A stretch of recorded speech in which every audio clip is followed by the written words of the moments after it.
બોડેલી નગરપાલિકાના ward number 5 અને ward number 2 તથા 7 માં બિનહરીફ વિજેતા થયેલા ભારતીય જનતા પાર્ટીના ઉમેદવારોનું વિજય સરઘસ નીકળ્યું। જય હિન્દ, હું છું સંજય શેરાણા, ટીમ જાગૃત સાથે। છોટાઉદેપુર જિલ્લાની નવનિર્મિત બોડેલી નગરપાલિકાની સૌ પ્રથમવાર યોજાનાર ચૂંટણી માટે કુલ 7 વોર્ડની 28 બેઠકો માટે વિવિધ રાજકીય પક્ષો સાથે અપક્ષોએ પણ પોતાના ઉમેદવારી પત્રો રજૂ કર્યા હતા।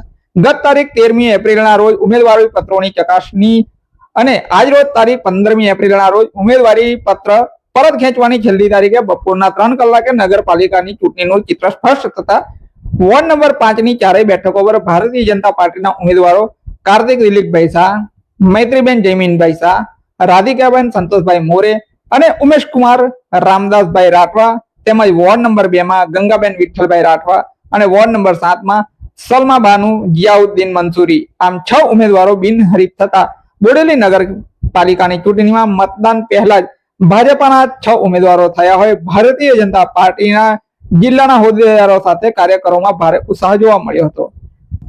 મોડી સાંજે અલીપુરા 4 રસ્તાથી બિનહરીફ થયેલા વિજેતા જાહેર થયેલા ઉમેદવારોનું એક વિજય સરઘસ સાંસદ જસુભાઈ રાઠવા, જિલ્લા પ્રમુખ ઉમેશભાઈ રાઠવા, મહામંત્રી પુષ્કર પટેલ તેમજ કોષાધ્યક્ષ રાજુભાઈ શાહ સહિતના હોદ્દેદારોની ઉપસ્થિતિમાં ડીજે સાથે નીકળ્યું હતું અને વિજેતા ઉમેદવારો સાથે હોદ્દેદારોને પણ કાર્યકરોએ ફૂલહાર કરી અભિનંદન પાઠવ્યા હતા। નમસ્કાર।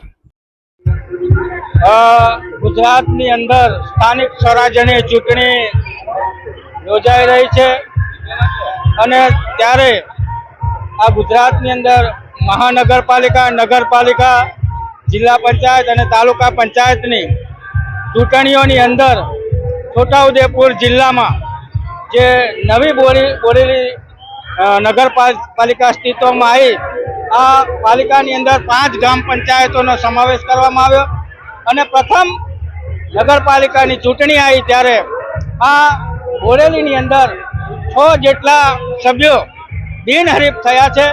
ત્યારે ભારતીય જનતા પાર્ટીના તમામ કાર્યકર્તાઓને હું અભિનંદન આપું છું અને શુભેચ્છા પાઠવું છું કે નગરપાલિકાનું નવી અસ્તિત્વ છે અને પ્રથમ વખત જ ભારતીય જનતા પાર્ટીનો ભગવો લહેરાયો છે।